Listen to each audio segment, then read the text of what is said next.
اس کو عملی طور پر جان بوجھ کر منصوبہ بندی کے تحت ایک سازش کے تحت اس کیس سے الگ کر دیا گیا۔ اس کے بعد جج ابو الاسناد صاحب کے الفاظ آپ دیکھیں اور ان کی ٹون دیکھیں کہ ان کی ٹون کس قسم کی تھی۔ یعنی جج ابو الاسناد آپ نے یہ الفاظ بولے کہ یہ بڑے افسانوی سے کردار ہیں، افسانوی سے نام ہیں اور ان کو تاریخ یاد رکھے گی۔ ہاشمی صاحب اصل میں تو جج ابو الاسناد جو کچھ کر رہے ہیں یا جج بشیر جو کچھ کر رہے ہیں ان کے متعلق بھی ایک بریکنگ نیوز آگے جا کر شیئر کرتے ہیں۔ ان کو صرف تاریخ یاد نہیں رکھے گی، یہ سب کچھ جو کروایا جا رہا ہے ان سب کو تاریخ یاد رکھی جائے گی۔ جو لوگ یہ کروا رہے ہیں ان سب کو تاریخ یاد رکھے گی۔ یہ جو آپ کے اس طرح کے جج صاحبان ہوتے ہیں یہ تو ہاشمی صاحب پاکستان کی 75 سالہ تاریخ میں موروں کے طور پر کام کرتے ہیں۔ 75 سالہ تاریخ میں ان کا رول سبمسو رہا ہے ہمیشہ۔ ان کو تو جو کہا جاتا ہے وہ کر دیتے ہیں، کیونکہ جس قسم کی پھرتیاں جج ابو الاسناد صاحب نے دکھائی ہیں ان سے تو صاف پتہ چل رہا ہے کہ ان کو ایک ڈیڈ لائن دی گئی ہے عمران خان صاحب کو سزائے موت سنانے کے لیے۔ اب یہ ایک تلخ حقیقت ہے، کچھ ویورز ناراض بھی ہو جاتے ہیں جب ہم یہ بات کرتے ہیں کہ عمران خان صاحب کو سزائے موت سنانے کی تیاری کی جا رہی ہے، لیکن صحافی کا کام ہے کہ تلخ حقائق جو ہے وہ سامنے لے کے آئے۔ تو خان صاحب کو سزائے موت سنانے کے لیے ایک معروف اینکر کے ذریعے اس خبر کو لانچ کروایا بھی گیا ہے، اور آپ اب یہ دیکھ لیں کہ اتنی تیزی سے عمران خان صاحب کا حق دفاع ختم کر دیا گیا کہ کوئی بعید نہیں ہے کہ آدھی رات کوئی یہ فیصلہ سنا دیا جائے یا ارلی مارننگ کسی بھی وقت یہ فیصلہ سنا دیا جائے۔ اب ہاشمی صاحب اس میں جو میں یہ کہہ رہا ہوں کہ جج کے نامناسب الفاظ، شاہ محمود قریشی نے کوئی بدتمیزی وغیرہ نہیں کی، لیکن شاہ محمود قریشی نے جب اس ٹرائل پر اعتراض کیا تو جج ابو الاسناد نے یہ کہا کہ ہم آپ کو کمرہ عدالت سے باہر نکلوا دیں گے۔ یعنی نواز شریف جو کہ اسلام آباد ہائی کورٹ کے اندر جتھے کے جتھے لے کر گئے مفرور، مجرم اور اشتہاری کی حیثیت میں، ان کے متعلق تو اسلام آباد ہائی کورٹ کے کسی جج نے یہ الفاظ نہیں بولے، لیکن شاہ محمود قریشی کے متعلق یہ الفاظ بولے گئے۔ اس کے بعد ہاشمی صاحب آپ یہ دیکھیں کہ سلمان صفدر نے یہ نقطہ بھی اٹھایا ہے کہ ایک طرف تو، اور یہ بائی دا وے اس کے متعلق ایک ویڈیو بھی وائرل ہے کیونکہ یہ علیمہ خان صاحبہ اس واقعے کی چشمدید گواہ بھی ہیں۔ علیمہ خان صاحبہ نے یہ واقعہ خود دیکھا بھی ہے، اور انہوں نے کہا کہ عمران خان صاحب اور شاہ محمود قریشی جب کراس ایگزامینیشن کا وقت آیا، جب وہ کراس ایگزامینیشن کا ویٹ کر رہے تھے، اور ظاہر ہے کہ اس کے نتیجے میں حقائق سامنے آ جانے تھے، لیکن جیسے ہی کراس ایگزامینیشن کا وقت سامنے آیا تو جج ابو الاسناد صاحب جو ہیں انہوں نے استغاثہ سے 2 لڑکے اٹھا کر الگ کر دیے، ان کو دوسری طرف کر دیا، اور جو آپ کا اتنا اہم کیس انہوں نے نام نہاد بنایا ہوا ہے اس میں ٹوٹل 4 منٹ کے اندر کراس ایگزامینیشن کی گئی، اور فوراً کراس ایگزامینیشن کر کے، یعنی جیسے ایک گنتی پوری کرنی ہوتی ہے کہ ہم نے جرا مکمل کر لی، 4 منٹ میں ان کو آپ یہ کہہ لیں کہ نام نہاد جرا مکمل کرنے کا ایک بہانہ بنایا گیا۔ اور علیمہ خان صاحبہ نے کہا کہ جس طریقے سے جج صاحب کا کنڈکٹ تھا اس سے تو یہ لگتا ہے کہ عمران خان صاحب کو کل یا پرسوں تک سزا سنا دی جائے گی۔ اب ہاشمی صاحب اس کے اندر جو عمران خان صاحب کے وکلاء نے ایک نقطہ اٹھایا وہ یہ بھی تھا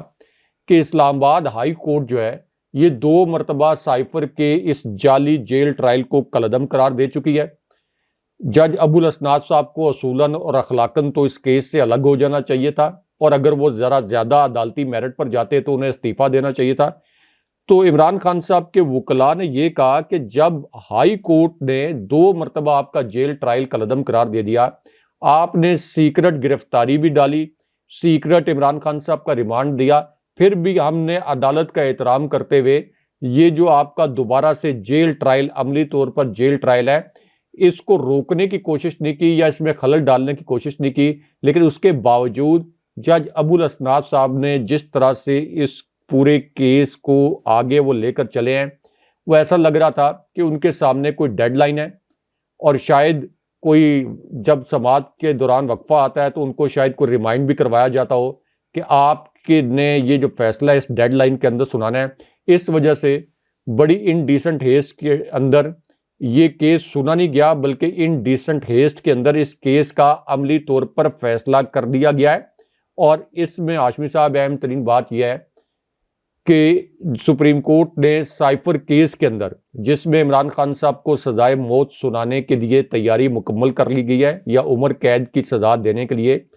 اسی کیس میں عمران خان صاحب کو جب ضمانت دی گئی تھی تو اس کے اندر تحریری یہ نقطے لکھے گئے تھے کہ اس کیس میں کہیں بھی یہ ثابت نہیں ہوتا کہ عمران خان صاحب نے کوئی سائفر کے معاملے پر کوئی ایسا اقدام اٹھایا ہو جس سے پاکستان کی سلامتی داؤ پر لگی ہو، یا یہ سائفر کسی دشمن ملک کے حوالے کیا گیا ہو، یا کسی دشمن ملک کے حوالے کرنے سے پاکستان کو نقصان پہنچا ہو. تو سپریم کورٹ کے اس فیصلے نے سائفر کیس کو ادھیڑ کر رکھ دیا تھا. لیکن جج ابو الاسناد اس وقت اسلام آباد ہائی کورٹ سے بھی بڑے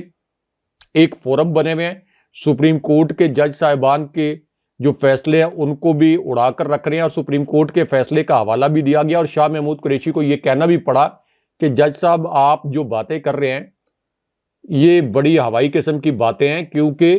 اگر مجھے ضمانت مل بھی جائے، اگر مجھے رہائی مل بھی جائے تو مجھے تو دوبارہ اٹھا کے یہ اندر کر دیں گے. جیسے عمران خان صاحب کو ان کو شاہ محمود قریشی کو پہلے ضمانتیں ملی تو اور کیسز میں ان کو گرفتار کر لیا گیا. لیکن بہرحال آج کے دن میں یہ عدالت نے نہیں، اس ریاست نے اپنے لیے عالمی سطح پر مزید شرمندگی کا سامان پیدا کر لیا ہے. اور یہ صرف شرمندگی کا سامان نہیں پیدا کیا بلکہ ہاشمی صاحب اس کا جو رد عمل آئے گا لوگوں کی جانب سے، اس رد عمل کو بڑا انڈر ایسٹیمیٹ کیا جا رہا ہے. آپ دیکھ لیں کتنے خوف اور جبر کے باوجود پی ٹی آئی کی تاریخی ریلیز نکلی ہیں. تو اگر یہ سمجھ رہے ہیں کہ عمران خان صاحب کو ہم اس طرح سے سزا سنا دیں گے تو اس کا کوئی ریئیکشن نہیں آئے گا تو یہ ان کی بھول ہے. جب بھی آپ اس طرح کے معاملات کو انڈر ایسٹیمیٹ کرتے ہیں تو اس کا مطلب یہ ہوتا ہے کہ آپ ریاست کے سینے پر زخم لگا رہے ہوتے ہیں جو خدا نخواستہ پھر 1971 جیسے سانحات کا سبب بنتے ہیں. اچھا راجہ صاحب، یہ جو سلمان صفدر کی جو باتیں تھیں اس کے علاوہ آپ نے بھی کافی نکات جو ہیں وہ بیان بھی کر دیے، لیکن جو جج اور عمران خان کا مکالمہ ہوا یہ بھی ہم اپنے سننے والوں کے سامنے رکھ دیں. گواہوں سے 4 سوال پوچھ کر جرا مکمل کی گئی. اہم گواہ اعظم خان پر جرا کے دوران بھی ہمارے وکلا کو جیل کے باہر جو روکا گیا جسے آپ نے بھی بتایا. پھر جج نے یہ کہا کہ سپریم کورٹ کے فیصلے میں یہ بھی آرڈر کیا گیا ہے کہ ٹرائل کو چلایا جائے. شاہ محمود قریشی سے بھی پوچھا گیا کچھ انگریزی کے الفاظ جو ہیں ایکسپیڈیشیس، اس کا مطلب کیا ہے. اس پر عمران خان بولے کہ ایکسپیڈیشیس لفظ جو ہے اس کا مطلب ہے جلدی کرنا. خان صاحب نے ٹھیک بتایا اور جج صاحب نے باواز بلند کہا کہ عمران خان زندہ باد. اچھا، اب عمران خان نے جو باتیں کی ہیں اس حوالے سے رائے صاحب وہ یہ کہتے ہیں کہ یہ فکس میچ چل رہا ہے، میں یہاں کیا کروں گا. عمران خان جج کو یہ کہہ کر عدالت سے چلے گئے اور جا کر اپنی بیرک میں سو گئے. شاہ محمود قریشی صاحب کا جج سے جو مکالمہ ہے وہ کہتے ہیں کہ اگر میرا موقف نہیں سنا جائے گا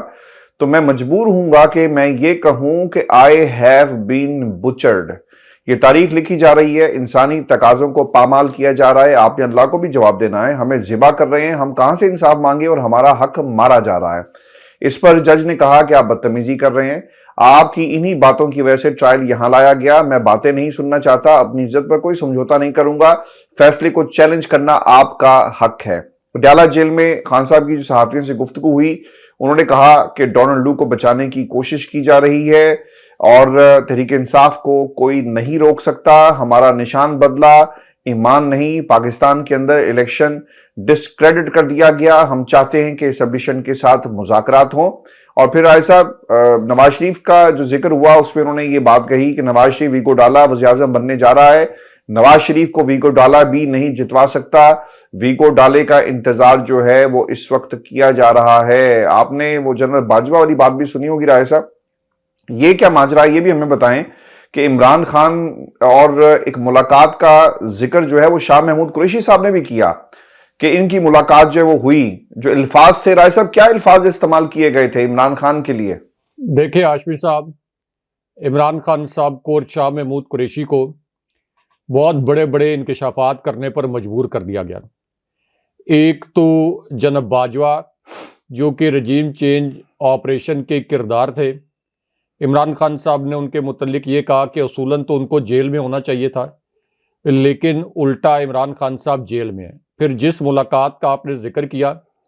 اس کے متعلق یہ انکشاف ہوا کہ عمران خان صاحب کے لیے یہ الفاظ استعمال کیے گئے کہ انسان بنو ورنہ تمہیں سزا سنا دی جائے گی، اور دوسرا یہ کہ نہ صرف تمہاری حکومت ختم کر دی جائے گی بلکہ تمہاری جو نشستیں ہیں وہ بھی بالکل محدود کر دی جائیں گی۔ اس کے بعد عمران خان صاحب، جن کو جناب باجوہ نے 2 مرتبہ یہ کہا کہ اگر آپ مجھ سے مفاہمت کر لیں، یعنی چلے رجیم چینج آپریشن ہو گیا، لیکن جس طریقے سے آپ پبلکلی اور یہ جو جلسے آپ کے اس میں مجھے تنقید کا نشانہ بنا رہے ہیں، تو یہ اگر آپ مجھے تنقید کا نشانہ بنانا چھوڑ دیں تو پھر ہماری طرف سے آپ سے مفاہمت ہوگی اور آپ کو سیاسی طور پر فائدہ بھی ہوگا۔ لیکن عمران خان صاحب نے چونکہ ایک سٹینس اور ایک موقف اپنا لیا تھا اور پورے پاکستان کو پتہ لگ گیا تھا، اوپن سیکرٹ تھی کہ جناب باجوہ اس رجیم چینج آپریشن کے مرکزی کردار تھے، جن کے متعلق بعد میں آصف علی زرداری، عطا اللہ مینگل، مصطفیٰ نواز کھوکھر، ان سب کی جانب سے گواہی بھی آ گئی، جاوید ہاشمی صاحب کی گواہی بھی آ گئی۔ تو اب عمران خان صاحب نے جناب باجوہ کا کچا چٹھا بھی کھول دیا، اور یہ وہ جناب باجوہ ہیں جنہوں نے خبر لانچ کروائی پاکستان کے ایک انگریزی اور اردو اخبار میں، اور خبر یہ لانچ کروائی کہ اگر عمران خان صاحب مجھے سائفر کیس میں گواہ کے طور پر طلب کرنا چاہتے ہیں تو میں ان کو مایوس نہیں کروں گا۔ تو اگر آپ یہ کہتے ہیں کہ میں ان کو مایوس نہیں کروں گا، تو آج یہ خبر لانچ کروائے ہوئے عمران خان صاحب کا یہ مطالبہ کہ جناب باجوہ کو گواہ کے طور پر پیش کیا جائے، یہ اس کو 1 مہینہ گزر گیا ہے، تو آپ کیوں نہیں گواہ کے طور پر پیش ہوتے؟ اور پھر یہ کہ عمران خان صاحب نے جو واقعات بیان کیے ہیں جناب باجوہ کے متعلق، ان کی 3 اطراف سے گواہی آ گئی ہے، لیکن اس کے باوجود آپ کو پتہ ہے کہ جب ایک فیصلہ ہو چکا ہے کہ عمران خان صاحب کو سزا سنانی ہے، تو اس فیصلے پر اب ہر صورت میں عمل کیا جائے گا، کیونکہ 8 فروری کا الیکشن بھی ٹارگٹ ہے، اور اس کے بعد یہ جو نواز شریف نے ایک جعلی مینڈیٹ کے ساتھ حکومت بنانے کا ایک پلان بنایا ہوا ہے جو کہ ابھی تک فیل ہوتا ہوا نظر آ رہا ہے، تو پلان یہ ہے کہ اس کے کچھ عرصے بعد بھی عمران خان صاحب کو جیل کے اندر رکھا جائے۔ اب یہاں پر جو عمران خان صاحب کے وکیل ہیں، انہوں نے یہ الفاظ بھی بولے کہ یہ جو اسٹیٹ ڈیفنس کونسل ہیں، انہوں نے اصل میں ہمارے کلائنٹس کے کیس پر ہاتھ سیدھا کرنے کی کوشش کی ہے، اور عمران خان صاحب نے جج صاحب کو 2 مرتبہ یہ بتایا۔ ایک مرتبہ تو یہ کہا کہ مجھے جب بھی آپ کی عدالت لگتی ہے تو مجھے اپنے وکلاء سے ملنے کی اجازت نہیں دی جاتی، تاکہ عدالت لگنے سے پہلے میں اپنے وکلاء سے اور وکلاء مجھ سے مشاورت کر لیں، اور عدالت لگنے کے بعد بھی مجھے اپنے وکلاء سے بات کرنے کی اجازت نہیں دی جاتی۔ اب اس میں عمران خان صاحب نے یہ الفاظ بھی بولے کہ باجوہ NRO لینے کے لیے میرے پیچھے پڑا ہوا تھا، میں نے جب انکار کر دیا تو انتقامی کارروائیاں شروع کر دی گئیں۔ خان صاحب نے یہ بھی کہا کہ مجھے الیکشن سے قبل اسلام آباد کا ہاشمی صاحب، یہ جو پریڈ گراؤنڈ ہے، اس کو اسلام آباد ہائی کورٹ نے جلسوں کے لیے مختص کیا تھا، یعنی ایک پریڈ تو پہلے ہوتی تھی پارلیمنٹ کے سامنے ڈی چوک میں، اس کو بھی پریڈ گراؤنڈ کہتے تھے، لیکن اسلام آباد ہائی کورٹ نے یہ ایک بہت بڑا نیا پریڈ گراؤنڈ ہے، اس کو مختص کیا تھا، اور عمران خان صاحب نے یہی وہ گراؤنڈ ہے جہاں پر رجیم چینج آپریشن کے پہلے مرحلے میں، یعنی تحریک عدم اعتماد پیش ہونے کے بعد تاریخی جلسہ بھی کیا تھا۔ تو خان صاحب نے کہا کہ مجھے الیکشن سے پہلے ایک پریڈ گراؤنڈ میں جلسہ کرنے دیں، ان کو لگ پتہ جائے گا، نواز شریف کو اسٹیبلشمنٹ واپس لے کے آئی، بائیو میٹرک تک ایئرپورٹ پر کروائے گئے، اس سے زیادہ پاکستان کے اندر لاقانونیت کیا ہو سکتی ہے؟ اس کے بعد عمران خان صاحب سے ایک سوال بھی کیا گیا، جس کا عمران خان صاحب نے چیف جسٹس فائز عیسی صاحب کے متعلق خان صاحب نے اس کا جواب بھی دیا، کیونکہ ایک صحافی نے خان صاحب سے سوال کیا کہ یہ جو بلے کا فیصلہ ہے، یعنی جس طریقے سے چیف جسٹس فائز عیسی صاحب نے تحریک انصاف کا انتخابی نشان بلہ چھینا، اس پر سوال یہ کیا گیا ایک صحافی کی جانب سے کہ بلے کے فیصلے پر آپ نے سپریم کورٹ پر عدم اعتماد کا اظہار کیا، اب آپ سپریم کورٹ سے بنیادی انسانی حقوق کے تحفظ کی استدعا کر رہے ہیں۔ اس پر خان صاحب نے یہ کہا کہ سپریم کورٹ پورے پاکستان کی ہے، ہمارے کارکنوں کی گرفتاری کی ذمہ داری بھی سپریم کورٹ پر ہے۔ یہ کس قسم کا الیکشن ہے جو کہ پورے کا پورا الیکشن اس وقت ناقابل اعتماد ہو چکا ہے۔ اس کے بعد خان صاحب نے ایک اور اہم پوائنٹ اٹھایا۔ خان صاحب نے کہا کہ ہمارے امیدواروں کو اغوا کیا گیا، ان کے گھروں پر چھاپے مارے گئے، ان کی ویڈیوز موجود ہیں۔ خان صاحب نے کہا کہ ہمارے امیدواروں کی خواتین کو ہراساں کیا گیا، لیکن جب ہم سپریم کورٹ جاتے ہیں ہمارے پاس ویڈیو ایویڈنس موجود ہے۔ ہم جب یہ کہتے ہیں کہ ویڈیو ایویڈنس ہم سپریم کورٹ میں پیش کر سکتے ہیں، سپریم کورٹ میں چلا سکتے ہیں، تو سپریم کورٹ پھر بھی یہ کہتی ہے کہ ثبوت دو۔ تو خان صاحب نے کہا کہ اور کس قسم کے ثبوت ہم دیں؟ جہاں تک بات ہے کہ اسٹیبلشمنٹ سے مذاکرات کے معاملے پر، اس کو آؤٹ آف کانٹیکسٹ جو ہے پاکستان کے میڈیا نے چلایا ہے۔ عمران خان صاحب کا سٹانس یہ رہا ہے کہ الیکشن کی شفافیت کے معاملے پر اور ایک نیا سوشل کانٹریکٹ اس کے معاملے پر اسٹیبلشمنٹ اور اسی طرح پاکستان کی تمام سیاسی جماعتیں جس میں انتخابی اصلاحات بھی شامل ہیں، اس کے اوپر مذاکرات کے لیے عمران خان صاحب نے پہلے بھی حامی بھری تھی، اور خان صاحب نے کہا کہ اب بھی میں حامی بھرنے کے لیے تیار ہوں۔ اب اس میں ہاشمی صاحب اسٹیبلشمنٹ، یعنی اس کو اور آسان الفاظ میں کہہ دیں تو فوج تو ظاہر ہے کہ ایک ادارہ ہے، پاکستان کا ادارہ ہے، پورے پاکستان کا ادارہ ہے، کوئی نون لیگ کا ادارہ تو نہیں ہے، پیپلز پارٹی کا ادارہ نہیں ہے، نہ ہی پی ٹی آئی کا ادارہ ہے، پورے پاکستان کا ایک ریاستی ادارہ ہے۔ تو اگر جس طریقے سے باقی سیاسی جماعتوں کو ایکسیس حاصل ہے، اسی طرح اگر پی ٹی آئی یہ جو پورا ایک انتخابی اصلاحات کا معاملہ ہو، الیکشن کی شفافیت کا معاملہ ہے، اس کے اوپر ایک گرینڈ ڈائیلاگ کا حصہ پی ٹی آئی کو اس کا حصہ بنانے میں، جو پاکستان کی سب سے بڑی جماعت ہے، اس پر کیوں کر کسی کو اعتراض ہو سکتا ہے۔ اب ہاشمی صاحب، عمران خان صاحب نے ایک اور جو پوائنٹ اٹھایا وہ یہ تھا کہ چیف جسٹس فائز عیسیٰ صاحب کو نوٹس لینا چاہیے کہ ہمارے امیدواروں کو نامینیشن پیپرز کی منظوری کے بعد الیکشن میں جب صرف 8-9 دن باقی رہ گئے ہیں تو سر عام اغوا کیا جا رہا ہے، سر عام اٹھایا جا رہا ہے۔ دفعہ 144 جو نافذ کی گئی ہے وہ صرف تحریک انصاف کی ریلیز پر کریک ڈاؤن کے لیے نافذ کی گئی ہے۔ نواز شریف کی جلسیاں ہو رہی ہیں، مریم نواز کی جلسیاں ہو رہی ہیں، تو یہ تو کوئی لیول پلینگ فیلڈ نہیں ہے۔ تو کیا یہ سب کچھ سپریم کورٹ کو نظر نہیں آ رہا؟ یعنی یہ الفاظ نظر نہ آنے والے یہ تو خان صاحب نے نہیں بولے، یہ میں اپنے تجزیے کے طور پر کہہ رہا ہوں کہ سپریم کورٹ کو نظر نہیں آ رہا کہ مریم نواز اور نواز شریف کے جلسے تو ہو رہے ہیں، لیکن دوسری جانب تحریک انصاف کی ریلیز پر کریک ڈاؤن ہوا ہے، تحریک انصاف کو لیول پلینگ فیلڈ نہیں مل رہا۔ تو باقی سوشل میڈیا کے حوالے سے بھی سپریم کورٹ میں آگے جا کر ڈسکس کریں گے۔ انہوں نے تو کہا کہ ہم سوشل میڈیا دیکھتے ہیں، اگر وہ سوشل میڈیا دیکھتے ہیں تو ٹویٹر پر جو ٹرینڈ چل رہے ہوتے ہیں اور یہ جو ویڈیو ایویڈنس آتے ہیں، یہ ہمارے سپریم کورٹ کے جج صاحبان کیا نہیں دیکھتے؟ اس کا مطلب تو یہ ہو گیا کہ پاکستان کا پورا عدالتی نظام بھی اس وقت سیسیلین مافیا کے ہاتھوں یرغمال بن کر ان کا اعلی کار بنا ہوا ہے، اور مقصد یہ ہے کہ پاکستان کی سب سے بڑی پارٹی جو پاکستان کی سلامتی کی اور وفاق کو اکٹھا رکھنے کی ضامن پارٹی اور پاکستان کا سب سے بڑا لیڈر جو پاکستان کو اکٹھا متحد رکھ سکتا ہے، اس کو سسٹمیٹک طریقے سے خدا نخواستہ کرش کرنے کے لیے یہ سازشیں کی جا رہی ہیں۔ اور جو آپ کے 25 کروڑ عوام میں سے 20 کروڑ عوام اس لیڈر اور اس پارٹی کے ساتھ کھڑے ہیں، ان کا آپ کیا کریں گے؟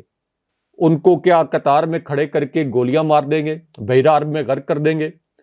کوئی بارڈر کراس کروا دیں گے؟ آخر کیا کریں گے؟ یہ ملک کوئی 15 جج صاحبان کا تو نہیں ہے، یہ ملک کوئی چیف الیکشن کمشنر سکندر سلطان راجہ کا تو نہیں ہے، یہ ملک کوئی مریم نواز، نواز شریف، رمزہ شہباز کا تو نہیں ہے کہ جو صرف الیکشن ڈیل کے تحت جب ان کو حکومت ملنی ہو تو اس وقت الیکشن لڑنے کے لیے آتے ہیں، وہ بھی اسٹیبلشمنٹ کی سپورٹ سے، اور اس کے بعد پھر لوٹ مار کر کے فرار ہو جاتے ہیں۔ یہ ملک عوام کا ہے،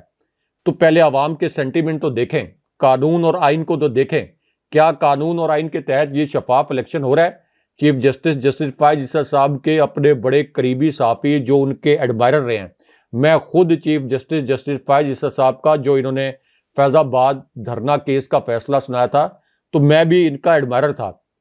لیکن اب پتہ چل گیا ہے کہ جسٹس فائز عیسیٰ صاحب جن کا ٹینیور اکتوبر تک ٹوٹل ٹینیور ہے،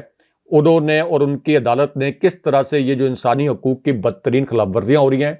یہ جو مکمل طور پر رگڈ الیکشن ہو رہا ہے، اس پر کس طرح سے آنکھیں بند کی ہوئی ہیں، یہ تو سوال ہی نہیں پیدا ہوتا کہ جسٹس فائز عیسیٰ صاحب اور باقی جج صاحبان کو یہ نہ پتا ہو کہ جو پاکستان کی سب سے بڑی پارٹی ہے اس کو کس طرح سے نشانہ بنایا جا رہا ہے. اچھا راج صاحب، ایک اور کیس ہے جس میں عمران خان کا حق دفاع جو ہے اسے ختم کیا گیا، اور مجھے تو راج صاحب یہ لگ رہا ہے کہ جس طرح جج دلاور نے آپ کے جو گواہ تھے ان کو نہیں سنا تھا، اب ان مقدمات میں بھی جو عمران خان کا حق دفاع جس طرح ختم کیا گیا، یہ معاملات اب پاکستان کی دوسری عدالتوں سے اڑ جائیں گے. راج صاحب، ہوا یہ کہ توشہ خانہ کیس میں بشرا بی بی اور جو عمران خان ہیں ان کے وکلاء کا جرا کا حق جو ہے ختم کر دیا گیا اور 342 کے بیان کے لیے طلب کر لیا گیا آج. احتساب عدالت کے جج ہیں جی محمد بشیر صاحب، اور رائے صاحب ایک ریس لگی ہوئی ہے جج ابو الحسنات میں اور محمد بشیر کے درمیان کہ پہلے کیس کا فیصلہ جو ہے وہ کون سنائے گا. اب جو سماعت ہوئی ہے اس میں پروسیکیوشن کی جانب سے امجد پرویز صاحب اور ڈپٹی پروسیکیوٹر جنرل سردار مظفر عباسی نے ٹیم کے ہمراہ عدالت میں پیش ہوئے. بانی پی ٹی آئی اور بشرا بی بی کی جانب سے ان کے وکلاء سلمان صفدر، شہباز کھوسا، عثمان گل اور اس کے ساتھ ساتھ چودھری ظہیر عباس پیش ہوتے ہیں. پی ٹی آئی بانی پی ٹی آئی نے توشہ خانہ کیس میں ایک مرتبہ پھر وکیل تبدیلی کی درخواست دی. وکیل چودھری ظہیر عباس نے بانی پی ٹی آئی اور بشرا بی بی کی طرف سے وکالت نامہ جو ہے وہ جمع کروایا. پروسیکیوشن کی جانب سے وکیل تبدیلی کی شدید جو ہے وہ مخالفت کی گئی. پروسیکیوشن کے وکیل امجد پرویز نے عدالت کو بتایا کہ توشہ خانہ کیس میں 10واں وکیل تبدیل کیا جا رہا ہے. کیس کو التوا میں ڈالنے کے لیے بار بار وکیل تبدیل کیے جاتے ہیں. وکلاء صفائی مسلسل تاخیری حربے استعمال کر رہے ہیں. 5 سے 6 مرتبہ گواہ عدالت آ چکے ہیں مگر وکلاء صفائی جرا نہیں کر رہے. توشہ خانہ کیس میں وکلاء صفائی کی جانب سے صرف 5 گواہوں پر جرا جو ہے مکمل کی گئی ہے. توشہ خانہ کیس میں رائے صاحب 16 گواہوں کے بیانات قلم بند کروا دیے گئے ہیں. اب مزید 20 گواہوں میں سے 4 گواہوں کو جو ہے ان کو ترک کر دیا گیا ہے. رائے صاحب دیکھنا یہ ہوگا کہ یہ حق دفاع جو ختم اس طرح سے کر کے اسٹیٹ کاؤنسل جو مقرر کیا جا رہا ہے یہ بات کہاں پر جا کر رکتی ہے. لیکن رائے صاحب ایک خبر اور ہے اور میں چاہوں گا کہ اس کے اوپر آپ کمنٹ بھی کریں کہ دیکھیں آپ نے کراچی میں یا کسی بھی شہر میں ریلی نکالنے پر پابندی لگا دی کہ اجازت لو. جب اجازت کوئی لینے جاتا ہے پی ٹی آئی کا کارکن یا پھر امیدوار تو اسے اجازت نہیں ملتی اور اگر وہ بغیر اجازت ریلی نکالتا ہے تو اسے گرفتار کر لیا جاتا ہے. رائے صاحب کراچی میں یہی کچھ ہوا. پولیس اور پی ٹی آئی کے لوگ آمنے سامنے، 15 لوگوں کو گرفتار کیا گیا. پولیس والے بھی زخمی ہوئے. مریم نے اس کے اوپر ٹویٹ بھی کی اور پھر آہنی ہاتھوں سے اس طرح نپٹا گیا اس ٹویٹ کے مطابق جو ہم نے منظر دیکھا کراچی میں. رائے صاحب 5000 لوگوں کے خلاف ایف آئی آر درج ہوئی ہے اور دہشت گردی کا مقدمہ درج کر لیا گیا. تو رائے صاحب یہ 26 کروڑ ہی کر دیتے، 5000 سے کیا ہونا تھا. جو مجھے اس کے اندر سازش نظر آ رہی ہے کہ یہ الیکشن ڈے تک اس سے پہلے کیمپین کے دوران لوگوں کو پکڑیں گے اور یہ کہہ کر پکڑیں گے کہ جناب انسداد دہشت گردی کا ایک پرچہ ہوا ہے 5000 لوگوں کے خلاف اور اس میں یہ بھی مطلوب تھا، یہ بھی ریاست کو مطلوب ہے اور اس طرح گرفتاریاں کی جائیں گی. کیونکہ آصف علی زرداری صاحب کہتے ہیں کہ اگر راستے کھل جائیں تو ہم کراچی کی سیٹس جو ہیں وہ اپنے نام کر لیں گے. کن راستوں کی وہ بات کر رہے ہیں؟ رکاوٹوں کی. رائے صاحب یہی وہ رکاوٹیں ہیں جس کی طرف آصف علی زرداری صاحب نے اشارہ کیا. دیکھیں عاشور صاحب، ایک تو جج بشیر کا جو آپ نے ذکر کیا، یہ جج بشیر ہر روز صبح سویرے بڑی پنکچویلٹی کے ساتھ عدالت پہنچتے ہیں. عمران خان صاحب کا جو ڈیفنس کا یعنی حق دفاع تھا اس کو ختم کر دیا گیا. جج محمد بشیر جج ابو الحسنات سے بھی زیادہ سپیڈ کے ساتھ یہ تمغہ لینا چاہتے ہیں کہ میں نے جج ابو الحسنات سے بھی جلدی فیصلہ سنایا. لیکن یہی جج محمد بشیر ہیں، ان کی عدالت میں یوسف رضا گیلانی کے خلاف بھی کیس چل رہا تھا لیکن ان کی نام نہاد مصروفیات یعنی عمران خان صاحب کو سزا دینے کے متعلق جو ان کی مصروفیات ہیں اس کی وجہ سے وہ کیس جو ہے وہ الیکشن کے بعد تک ملتوی ہو گیا. لیکن عمران خان صاحب کو سزا دینے کے لیے جج بشیر صاحب جو ہیں یہ ہر وقت حاضر ہیں. دوسرا جو آپ نے کہا کہ عمران خان صاحب کے حق میں ریلیز نکالنے کے لیے 5000 افراد کے اوپر مقدمہ درج کیا گیا. آج ہی میں یہ دیکھ رہا تھا ایک تازہ سروے کہ پنجاب میں پی ٹی آئی کے جو آزاد امیدوار ہیں یہ اس وقت یعنی ریلیز نہ کرنے کی اجازت دینے کے باوجود، ریلی کرنے کی اجازت نہ دینے کے باوجود اور اس جبر کے ماحول کے باوجود اس وقت بھی وہ 56% نشستیں لینے میں کامیاب ہو جائیں گے کم سے کم اگر پولنگ ڈے کے اوپر ریگنگ نہیں ہوتی. اور کے پی میں تو 2/3 سے زیادہ میجورٹی اور کے پی سے جو میجورٹی آئے گی اس کو کل ملا کر پنجاب کی میجورٹی کے ساتھ تو یہ کل ملا کر آزاد امیدوار بھی تقریباً 2/3 اکثریت حاصل کر لیں گے۔ اس وجہ سے یہ مریم نواز کو جو آگ لگی ہوئی ہے اور یہ مریم نواز کو جو جلن ہو رہی ہے، وہ جو کہہ رہی ہیں کہ آئینی ہاتھوں سے نمٹیں، اس کی وجہ یہ ہے 5000 لوگوں کے خلاف آپ نے دہشت گردی کے مقدمات بنا دیے، تو جو اس وقت 12.5 کروڑ ووٹر میں سے 10 کروڑ ووٹر عمران خان صاحب کے ساتھ کھڑا ہے، ان سب کو آپ دہشت گردی کے مقدمات بنا کر جیلوں میں ڈالیں گے؟ کہاں سے لے کے آئیں گے اتنی بڑی جیلیں؟ کہاں سے لے کے آئیں گے اتنے بڑے قید خانے؟ یہ کیا آپ نے یہ سمجھ رکھا ہے کہ یہ جو آپ کے 10 کروڑ پاکستانی عوام ہیں، یہ کوئی نواز شریف نے اسے کوئی پاکستان مخالف فوج سمجھ رکھا ہے کہ ان 10 کروڑ عوام کو اس طرح سے قید کر دیا جائے گا؟ اور یہ کیا کس کے لیے جا رہا ہے؟ وہ نواز شریف اور وہ زرداری خاندان، خاص طور پر وہ نواز شریف جنہوں نے 30 سال مختلف ادوار میں حکومت کی اور 1 انچ وہ پاکستان کو آگے نہیں لے کے گئے۔ اب آصف علی زرداری جو کہہ رہے ہیں کہ رکاوٹیں نہ کھڑی کی گئیں تو کراچی سے ہم نشستیں جیت لیں گے۔ کراچی میں پیپلز پارٹی کی 1-2 حلقوں کے علاوہ 0 پریزنس ہے، وہاں سے بھی ان کی پریزنس اس لیے ہے کہ آصف علی زرداری جیسے لاہور کے ایک حلقے سے بہت بڑے پیمانے پر ووٹ خرید رہے ہیں، اسی طرح کراچی کے ایک حلقے سے بھی یہ ووٹ کی خرید و فروخت کے ماہر ہیں، وہاں یہ بڑی انویسٹمنٹ کرتے ہیں۔ ورنہ کراچی کے شہری علاقوں کا مینڈیٹ صرف 2 جماعتوں کے پاس ہے، ایم کیو ایم کے پاس اور تحریک انصاف کے پاس، اور تحریک انصاف کو اگر کراچی میں کیمپین کرنے دی جاتی تو تحریک انصاف کراچی کے شہری علاقوں کا بہت بڑا مینڈیٹ حاصل کر لیتی ہے۔ اور ابھی بھی میں یہ دیکھ رہا ہوں کہ کراچی میں جس قسم کی ریلیز ہوئی ہیں اور کراچی میں تحریک انصاف کی ریلیز پر کریک ڈاؤن اس بات کا ثبوت ہے کہ یہ خوف ہے کہ کراچی کے شہری علاقوں سے، ظاہر ہے کہ کراچی تو ہے ہی شہری علاقہ، یعنی سندھ کے شہری علاقوں سے بھی تحریک انصاف جو ہے وہ بڑی کامیابی حاصل کر سکتی ہے۔ تو اس خوف کی وجہ سے آصف علی زرداری کی ٹانگیں بھی کانپ رہی ہیں، اور دوسری جانب وہ اسٹیبلشمنٹ کو یہ بھی میسج دے رہے ہیں کہ ہمیں کم سے کم کراچی میں آپ ایم کیو ایم جو اس وقت نواز شریف کی اتحادی بنی ہوئی ہے، آپ ہمیں بھی یہاں سے جیسے موقع دیا جا رہا ہے شریف خاندان کو دھاندلے کا، تو ہمیں بھی کوئی تھوڑی بہت یہاں پہ آپ لیوریج دیں اور اس کے نتیجے میں ہم بھی کوئی کراچی سے کوئی نشستیں حاصل کرنے کی کوشش کریں۔ یعنی اس دھاندلی کا اس وقت جو دھاندلی زدہ کیک ہے، اس کے اندر ہر جو پی ڈی ایم کی جماعت ہے وہ اپنا حصہ زیادہ سے زیادہ کرنے کے لیے زور لگا رہی ہے اور اسٹیبلشمنٹ کو بلیک میل کرنے کی کوشش کر رہی ہے۔ جی رائے صاحب بہت شکریہ۔ اچھا، وہ ایک سپریم کورٹ سے بھی خبر آئی ہے ہاشمی صاحب، جی جسٹس فائز عیسیٰ صاحب نے وہ جو صحافیوں کو نوٹس جاری کیے گئے تھے وہ فی الحال معطل کر دیے ہیں، لیکن اگلے پروگرام میں اس پہ ڈسکس کریں گے۔